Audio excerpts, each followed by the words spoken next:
Okay, so we had left off with a deadlock in the Estates General, and we're now moving into the French Revolution in the Age of Montesquieu, our first phase of the French Revolution. So we had a deadlock that started on May 5th, lasted for 6 weeks, and then on June 17th, the Third Estate is going to declare itself the true National Assembly of France. This is where we're going to see a terminology change. We had the Estates General, but now the Third Estate is going to declare themselves the National Assembly of France. Upon doing this, Louis XVI is going to lock the Third Estate, who now calls himself the National Assembly, out of the meeting place of the other estates, and the Third Estate will now have to meet instead in an indoor tennis court. And so this is how we get the term tennis court oath, because at this meeting the Third Estate will swear to remain together until it had given France a constitution. They promise to not disband until they have given the French population a constitution. At this time, the Third Estate thus assumed sovereign power on behalf of the nation. In response to this, remember, by doing this, they have said, we are challenging the king's power and want to create a constitutional monarchy. So Louis XVI is not happy about it. He will bring an army of 18,000 troops to Versailles. In response to this, some of the members of the First and Second Estate are going to defect from their support of the king, and this will cause Louis XVI to recognize the National Assembly on June 27th. So 10 days after the Third Estate declares himself the National Assembly of France, King Louis will recognize the National Assembly and dissolve the Estates General. The National Assembly is dominated by the bourgeoisie. Okay, our upper middle class here, and this is where they take their stand in the French Revolution. This is the point of no return. The king was now allied with the nobles, while the Third Estate now feared the nobles more than ever because they have seen the king mobilize those nobles in a militia to act against them. We're going to have another event here on July 11th where Jacques Necker was removed, infuriating millions of the French people, and so the king will be forced to bring him back, and we'll talk about that in some detail here in just a second. And our next event, the storming of the Bastille on July 14th, 1789. This is the beginning of a Parisian revolution in response to food shortages, soaring bread prices, and 25% unemployment. Also a fear of military repression now that King Louis has mobilized troops against the people. The bread prices here are remarkable. The average French person is spending, the Third Estate is spending 50% of their income on food. I think average American, with as much as we eat now, spend about 10% of our income on food. So 50% of their income being spent on food, 25% unemployment, even in very high unemployment areas, 14% is usually the upper of that in the United States right now. So we have some serious things going on in France that haven't been addressed yet in all of these ongoing affairs in the Estates General and now the National Assembly. And also the king's dismissal of his liberal finance minister Necker is creating fear of subjugation by aristocratic landowners and grain speculators. And so workers and tradesmen in Paris begin to arm themselves in response to King Louis's action to build a military to bring against them. This is this time of a beginning of fear. Hey, the king might at any moment come at us and take us out with his army. So it's in response to the king's summoning of troops to Versailles that workers and tradesmen begin to arm themselves. And on July 14th, an angry mob of these workers and tradesmen will storm the Bastille, which is a French prison. Very symbolic because it's where political figures that oppose the king have been imprisoned. But it is also a storage place for gunpowder and weapons. And so they're going to come in, they're going to kill a lot of people, the mayor, the prisoner's governor, and they're going to put all of these people's heads on pikes or sticks and parade them through the streets saying, hey, this is what will happen to you if you stand in our way. And it's at this time that citizens are going to appoint Marquis de Lafayette, the same Marquis de Lafayette who had come to America to help us in our revolution against the British. They're going to appoint him commander of the city's armed forces. And at this time, Paris will be lost to the king. The storming of the Bastille will inadvertently save, however, the National Assembly, because the king had been mobilized to go against the National Assembly. He had 18,000 troops ready to go. This storming of the Bastille by the angry mob is going to divert King Louis's attention and take the prepared force that he had gathered to put down the new government and redirect it toward this angry mob. So it's going to inadvertently save the National Assembly. And this is where we move into our next piece here, which is called the Great Fear of 1789. This spirit of rebellion that had taken place in Paris by the angry mob of tradesmen and workers is going to spark a wave of violence as it moves into the countryside, and it is going to bring that spirit into the country poor. The peasants decide to take this thought that violence can kind of solve the problem or move the revolution forward, and they are going to begin to attack manor houses or the nobility's houses in an effort to destroy these legal documents like corvées that had held them captive under the upper estates. So what's going to happen if these papers didn't exist and those contracts didn't exist over the peasantry? And so they're going into houses to destroy this. But if you've ever seen a mob mentality, things get going and kind of get out of hand, and what happens is they'll also start to attack that third estate. The middle class landowners will also be attacked. You know, going from house to house, the mob's out of control, they don't even know why they're at this house, they're knocking in the door, and they're actually attacking other members of the third estate, the middle class bourgeoisie. They'll also be tearing down fences. Why fences? Because the French had started to enclose their land just as the British had been doing. Old common lands will be reoccupied at this time in the countryside, and forests will be seized. They begin to stop paying their taxes, and they are going to start just a revolution in the countryside against the nobility. The middle class is going to respond to this. Our bourgeoisie or our National Assembly is going to respond by forming a National Guard militia to protect their property rights. They are freaking out. These peasants, they feel, have gotten out of control. So then, on August 4th of 1789, the National Assembly will vote to abolish feudalism in France and declare equality of taxation to all classes. This is in response to the peasant revolts out in the countryside. They declare equality of taxation to all classes and get rid of the hierarchy. This constituted one of the two great social changes of the revolution for the peasantry. Okay, the other was the abolition of guilds in the cities. This was an attempt to stop further violence by the country poor. It amounted to actually a pretty peaceful social revolution. Other than the breaking in of these manor houses and destruction of things, there wasn't a lot of bloodshed. And the actions that the National Assembly take on August 4th are going to calm down the peasantry. It ends serfdom where it existed. It ends exclusive hunting rights for nobles. It ends fees for justice, ends village monopolies, it ends the corvée, and it ends other dues that have been placed on the peasantry. All of these things are gotten rid of.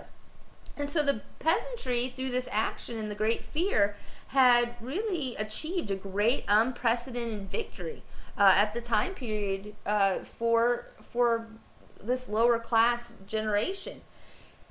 So moving forward, they're going to work just to consolidate their gains, to put together everything that they have gained through this. And as the Great Fear ended, the peasants will become a force for order and stability.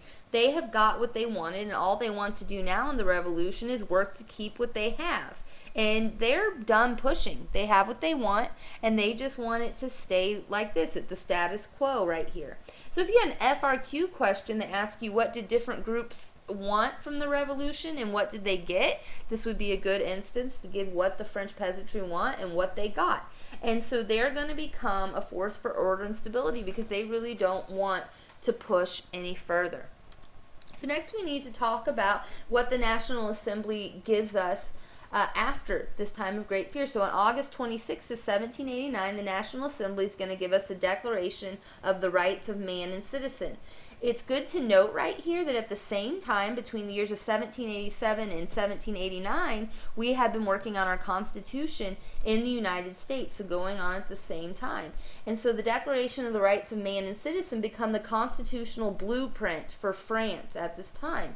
It was very much influenced by the American constitutional ideas. It guaranteed due process of law. A citizen was innocent until proven guilty. Sovereignty of the people. All of this taken from our Enlightenment philosophy or classical liberalism. Men are born and remain free and equal in rights. Natural rights are liberty, property, security, and resistance to oppression. There's Locke for you.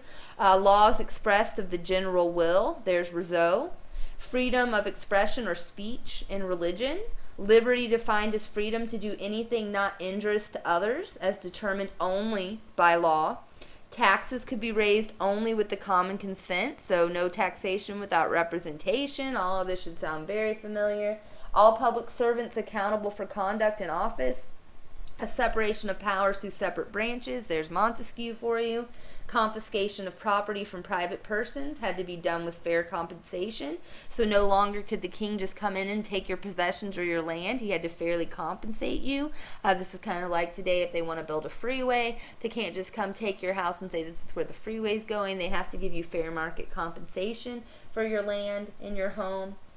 At this time, we'll also see the term citizen applied to all French people, regardless of class. This is very important because it signifies that everyone is seen as equal. After accomplishing all of this, however, the end of feudalism, equal taxation, rights for all people, the unity of the National Assembly is going to begin to unravel, and we're going to come back to this when dealing with the issue of the monarch's power. They've still not addressed or truly have a full constitutional monarchy, and so they're going to begin to unravel. This will occur shortly after the adoption of the Declaration of Rights of Man. But before we can get to that, we need to talk about what about the rights of women? They are not mentioned in the Declaration of Rights of Man and Citizen, although women through or from the French Revolution had gained some increased rights, such as rights to divorce, to inherit property, and to get child support from the fathers of their illegitimate children. The drawback of the Declaration of Rights is that women did not share in all or equal rights. Women could not vote or hold office, while the existing system gave males the advantage in family law, property rights, and education. At this point in history, there were very few people that believed in gender equality, even most of our Enlightenment figures. Among the leaders of the Revolution, only Consordet argued for gender equality. So here's where we're going to get some important women to the French Revolution. We're going to get the rights of woman in 1791. And so following the official declaration of the rights of man and citizen, Olympe is going to insert with each of the 17 articles of the original document, she's going to apply them to women explicitly in each case. So she's going to take each of the original 17 articles and go, and women, and women, and women. And so arguing here for those equal rights for women. And she also asserted the right of women to divorce under certain conditions, to control property in marriage, and equal access to higher education and civilian careers, as well as public employment. Another prominent woman figure at the time is Mary Wollstonecraft, who's the mother of Mary Wollstonecraft Shelley, who'll give us Frankenstein in the Industrial Revolution, a great writer. She is going to be very similar, and she's just going to even go further and say that only through equal education can we have equality for women.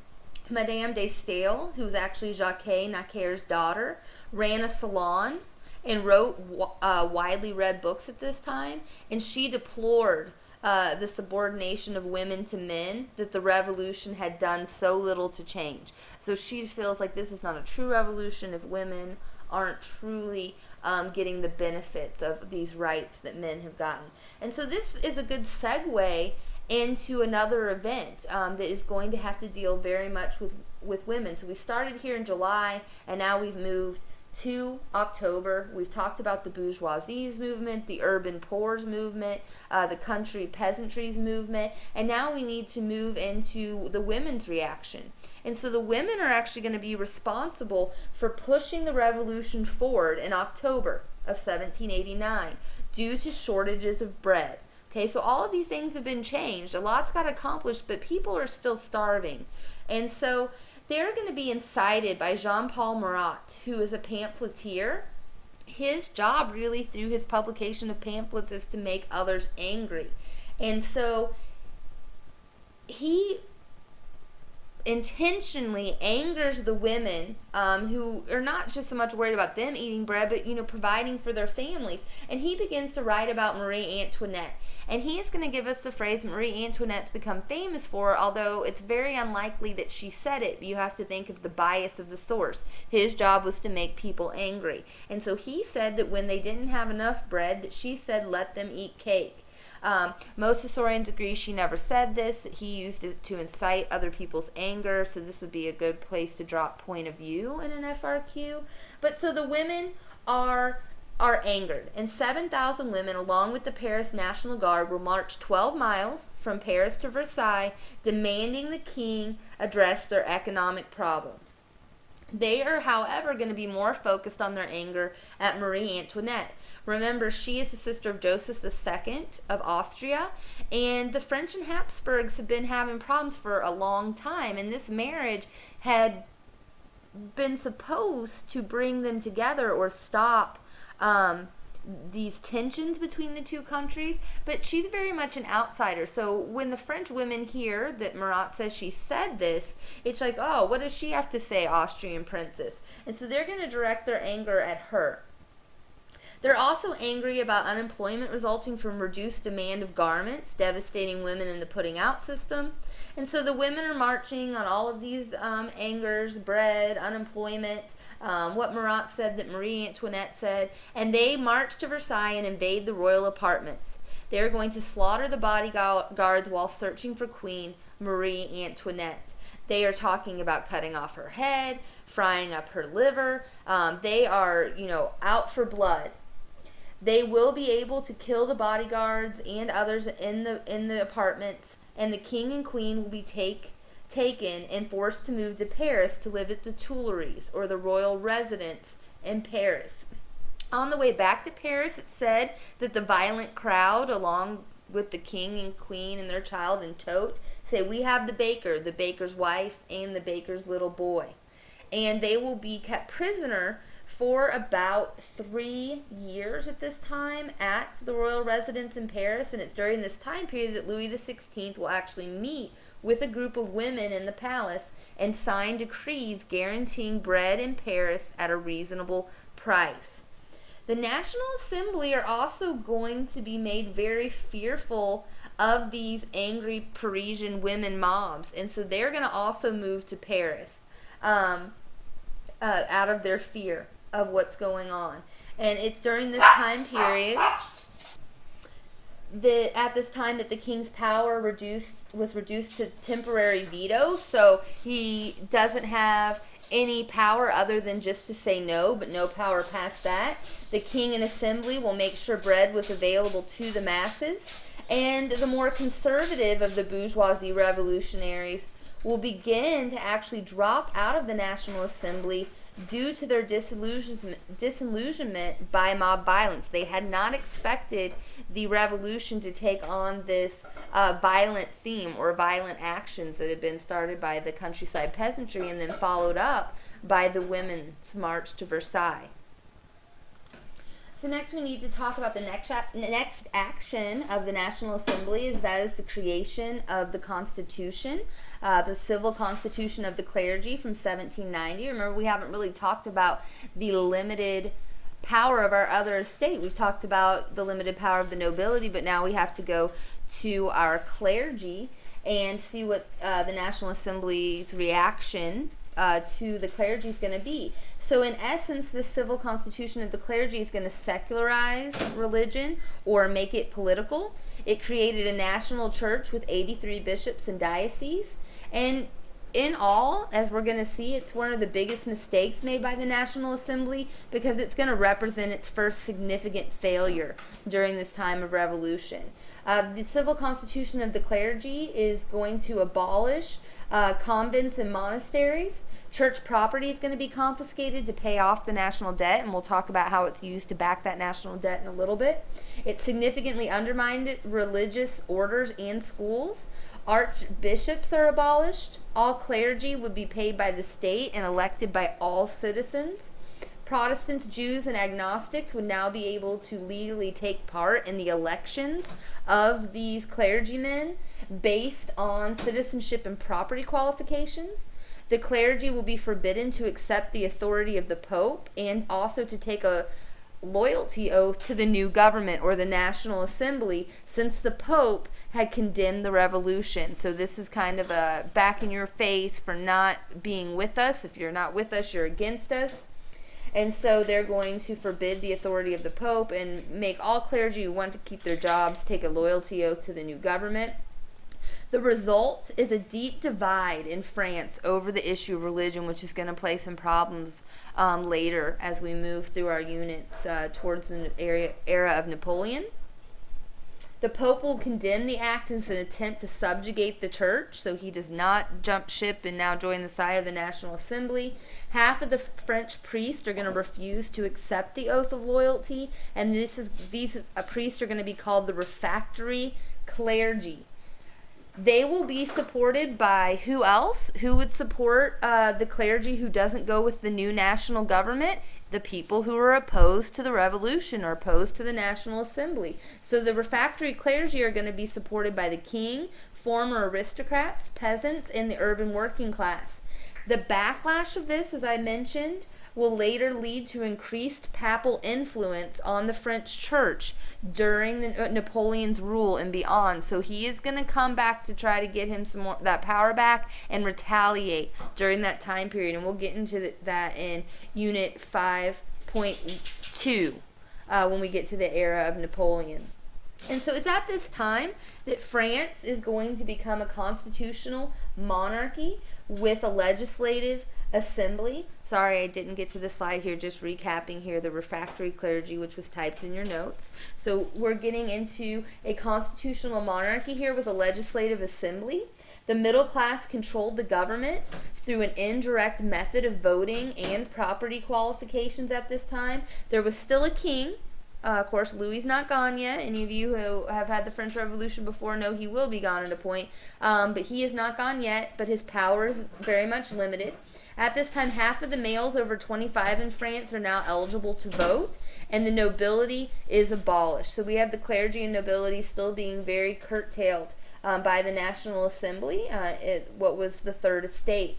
The National Assembly at this time will divide France into 83 departments, very much just like the church divisions that we just spoke about, and these will be governed by elected officials. This is going to replace the old provincial boundary lines of France, and we will be given a new system of law courts that give France a uniform administrative structure, 83 dioceses, departments, and judicial districts. The weakness, however, that we're going to see come out of this is that local communities are enforce national legislation at their discretion, so not uniformly or equally, and this will prove ruinous when war comes, and we'll talk about that as we move through our unit. So economic reform is also going to come out of this time period. It's favored the middle class rather than the lowest classes. So we have that bourgeoisie who are now, just as the first and second estates have promoted their needs, the bourgeoisie or middle class is going to support their needs with these changes. And so there's a need for a common system of measures for this middle class, and so the metric system is going to come into France to replace the sloppy system of weights and measures based on the number 10. Pretty simple system, although in the 1970s in America we just couldn't go with it, and so we decided to go back to 6s and 12s and all of these things. So kind of funny, but metric system was the best system at the time, although many Americans still believe our system of feet is better. And then we're going to get the La Chapelle Law of 1791, which outlaws strikes, union workers or union coalitions, and assemblies, so also favoring the middle class again. Monopolies are prohibited, internal tariffs are abolished, and it's here that you get the French saying, why are other nations so successful and not having their debt being so overburdening? Well, we talked about this. They have paper currency. So the French are going to develop the assignat, which becomes the new paper currency of France. Former church property that we talked about that was taken during the civil constitution of the clergy, that church property that was taken, is going to be used to guarantee the value of this new paper money. So instead of gold or silver, it's going to be backed by the new confiscated church property. Church land will then be sold to pay off the national debt, and most of it will be purchased by the peasants.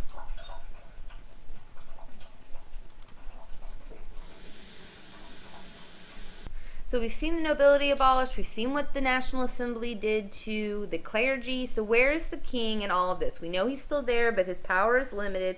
Well, the king is looking at all of this, and he is like, ooh, this is not going well. Who's the only person left?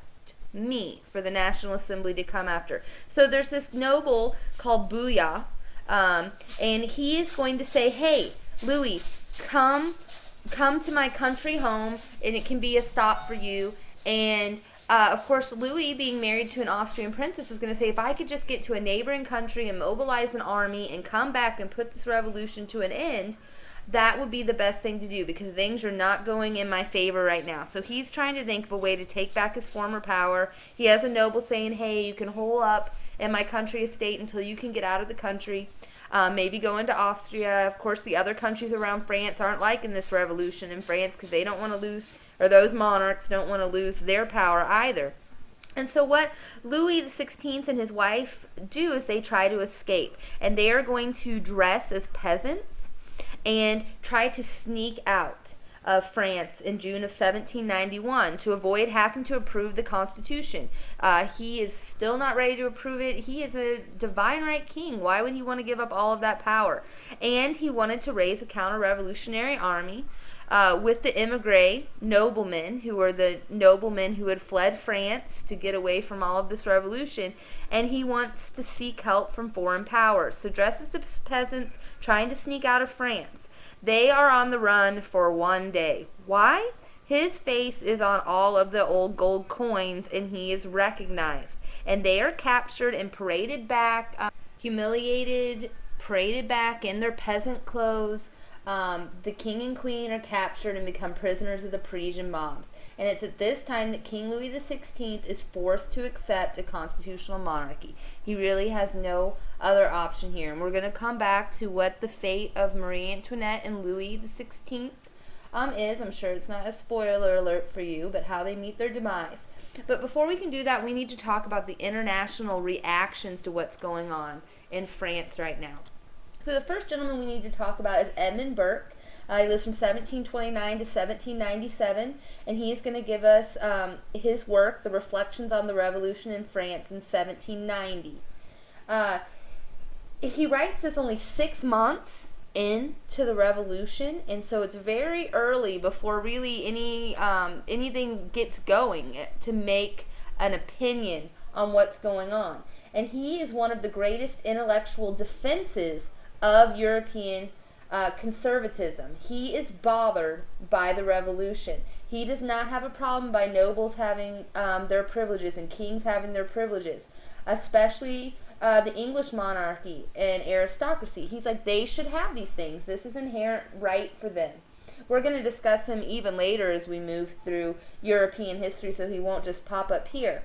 But what he said is that he predicted anarchy, death, and dictatorship in France if the old order falls.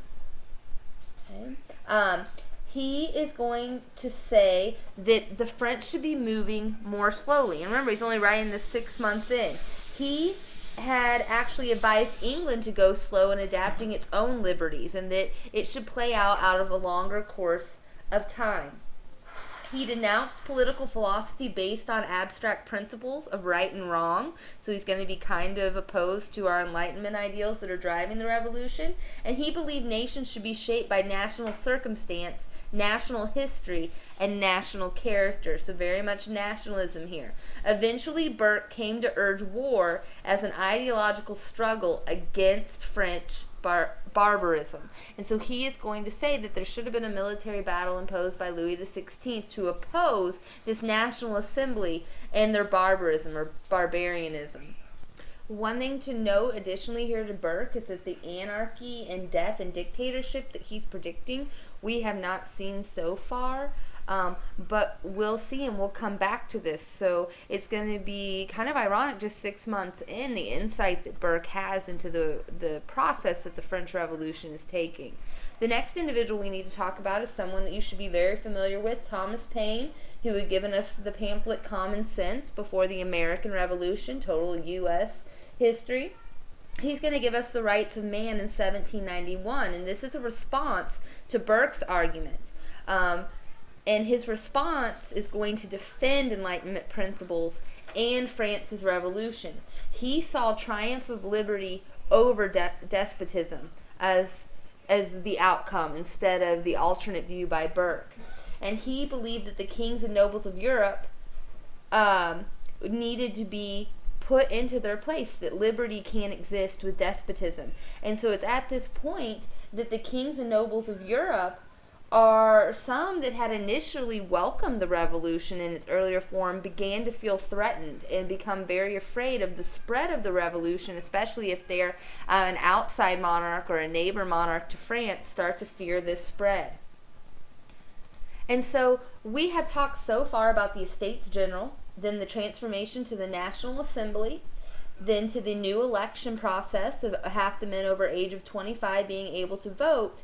And so now we need to come back to that election by that half of the men over the age of 25 being able to vote. And we're going to see another transition, just some more terminology for you. We're going to see the National Assembly change into a legislative assembly. And this time period is going to be 1791 to 1792.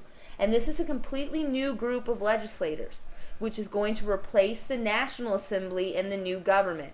The members of our old National Assembly that we've been following had agreed that when half of the men over 25 can vote, that no one in that original group could take part in the new government. Okay, to try to limit the power. They have been so suppressed by the First and Second Estate all of this time. They are kind of with those ideals that we want to make sure that new people are involved in the government. The new government is going to reflect the emergence of political factions in the revolution competing for power. So this is a transition we're going to take, no longer a unified National Assembly, but we're going to see some fractioning here, or some political fractions emerge. Most important were the Republican groups, or most important to our study of the French Revolution. Members of this new group, the Legislative Assembly, were younger and less cautious. By less cautious, I mean more radical than the members of the National Assembly. The Jacobins, or Jacobins, named after their political club, came to dominate the Legislative Assembly. The Girondians, a group of Jacobins, became the left or advanced party of the revolution in the Legislative Assembly and led the country into war. So this is our very liberal, less cautious, more radical group is going to develop and splinter off and take the responsibility of leading the country into war. They were passionately committed to a liberal revolution. Okay, so they're going to start to be our driving force in the French Revolution. Domestic problems of this change of scenery, I guess you could say, from our old National Assembly to a Legislative Assembly, is that the nation becomes sharply polarized. Very black and white at this time. Economic and political chaos will begin to mount. So these Jacobins, who are passionately committed to liberal revolution, are going to bring us to war. Okay, so war is going to become the main issue during the period of the Legislative Assembly. This is where we get the Declaration of Pillnitz, issued by Prussia and Austria in August 1791.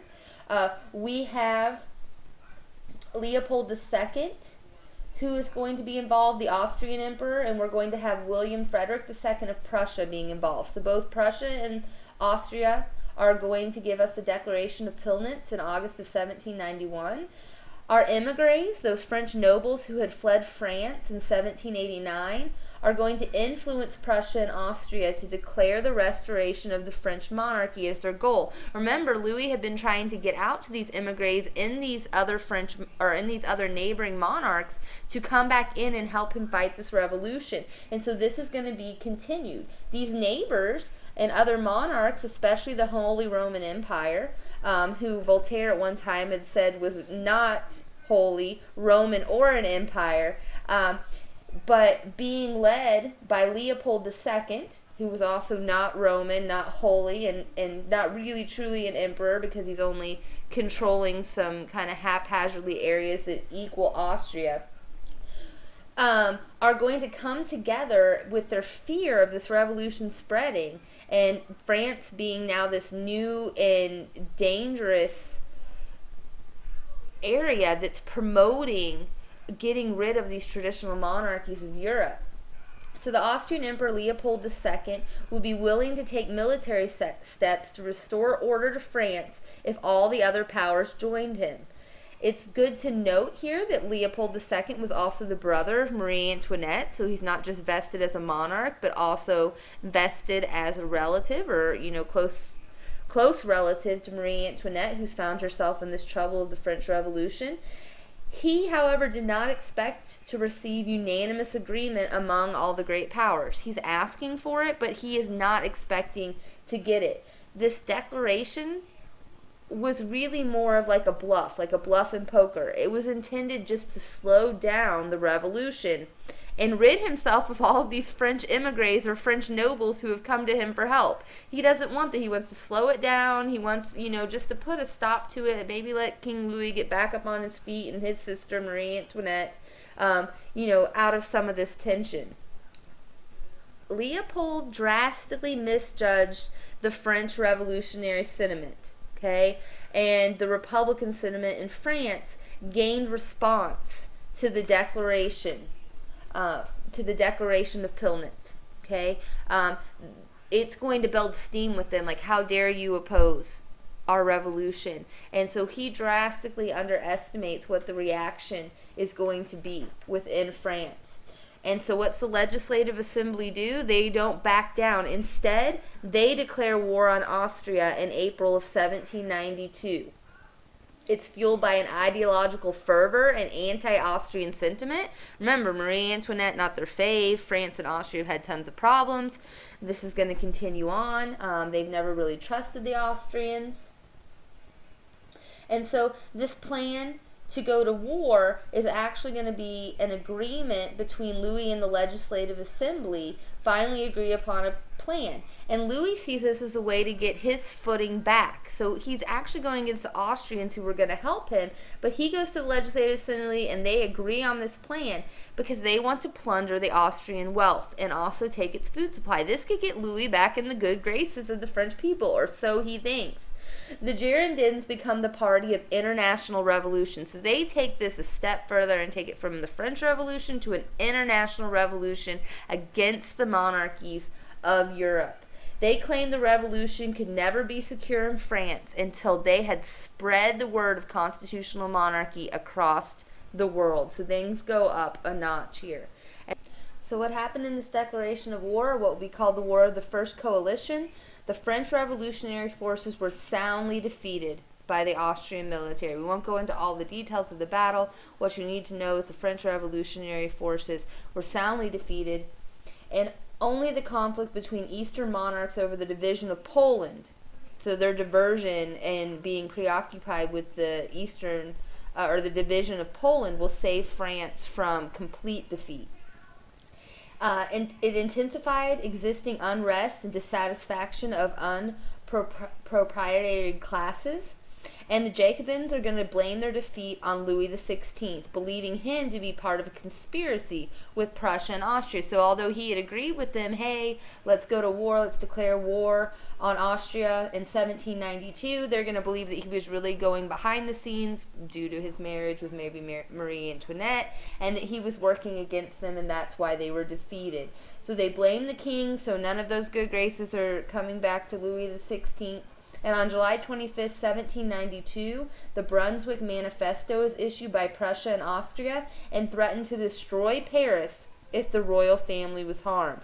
And so since this takes a turn and now Louis is being blamed for the defeat, whether he had anything to do with it is questionable. He had contact with all of these individuals prior, but he also was very much wanting to get his approval rating back in France. So whether it's true or not, anyway, their defeat is blamed on them. And so Prussia and Austria realized that this has put Louis XVI in a precarious position, and no other monarch of a neighboring country wants a monarch to be held responsible, tried, and possibly killed. So they say if the royal family was harmed, they will destroy Paris.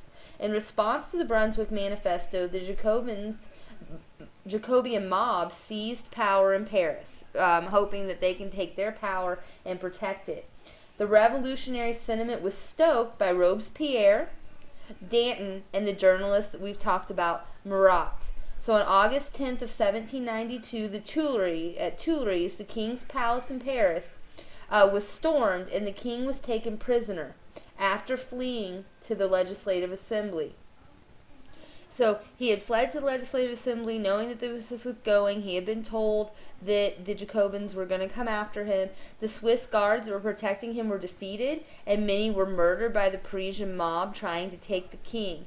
And this will mark the beginning of the Second Revolution. So the Jacobins are going to say, we are not afraid of Austria and Prussia, although just defeated. That was Louis XVI's fault. He must be punished for this. Revolutionary sentiment is at very much a high. We're going to talk about Robespierre as we move on, and his writings that inspired, very much just like Marat, who inspired antagonism against the French monarchy. And so at Tuileries, the king's palace in Paris, where he'd been on house arrest and taken back to after trying to escape, the king will be taken prisoner, and marks the beginning of the Second Revolution. So although we are talking about the beginning of the Second Revolution, we need to talk about just two more events before we can get there to the age of Rousseau, 1792 to 1799. We need to discuss the Paris Commune of 1792. So the revolutionary municipal government set up in Paris, holed up in Paris, which effectively usurped the power of the Legislative Assembly. So this Paris Commune is going to become just another term. We've had the Estates General, we've had the National Assembly, we've had the Legislative Assembly, and so now we're going to have the Paris Commune. And this is led by Georges-Jacques Danton, who his face is very odd, but he has an excuse. He was kicked by a mule as a youth. And so he is the leader of this Paris Commune. At the urging of the radicals within the party, the Legislative Assembly suspended the Constitution of 1791. So the Constitution that the Legislative Assembly had put in place has only been in place for 1 year. And the Paris Commune is going to order new elections based on universal male suffrage. That means all men can vote. So we're going from one half of men over 25 being able to vote to all men. No country in Europe is even near this yet. So this is very radical and a result of our radical Paris Commune. It ordered these new elections with universal male suffrage to summon a new national convention to give France a republican form of government. And so we've gone from an absolute monarch to a semi-constitutional monarchy, and now trying to push towards a republic, which is a representative democracy. So this is a huge change. Like, this is pushing way in the future. And this is where all people get to vote for representatives who make decisions for them. So a huge leap here. So what happens after this is that the Paris Commune is going to lead a series of events known as the September Massacres. And to note here, there's a quote by Robespierre that the birth of a republic can only happen with the death of a king. And so this Paris Commune is pushing for a republic. So what's going to have to happen to the king? Robespierre is going to say he cannot exist if a republic is to happen. And so the September Massacres are going to be incited by the politicians, the Jacobins, because they need these people who are now voting in order to keep them in power. So they start to spread rumors that the imprisoned counter-revolutionaries that have been imprisoned for their counter-revolutionary acts, which are mainly aristocrats and priests, were plotting from within the prison with foreign invaders. The Prussians' army invasion of eastern France will increase this popular hysteria. They think, oh, they were able to get in because these prisoners in a jail were giving them information. No, they were just a better army. So these rumors begin to spread that these People who have been imprisoned for being anti-revolutionaries are plotting with foreigners and aiding the Austrians and Prussians, and it's going to create a very mad mob. And in response, these mobs are going to slaughter over 1,000 priests, bourgeoisie, and aristocrats who had opposed their program. Many of these that were, as you can tell from this picture, that are slaughtered were in prison when they get slaughtered. And most of the revolution's remaining foreign supporters are going to be just a little more than shocked by this huge churn of violence in the French Revolution. So this is the end of part 2. We're going to pick up in class after our salon with part 3, the second part of the Revolution, the Age of Rousseau, 1792 to 1799.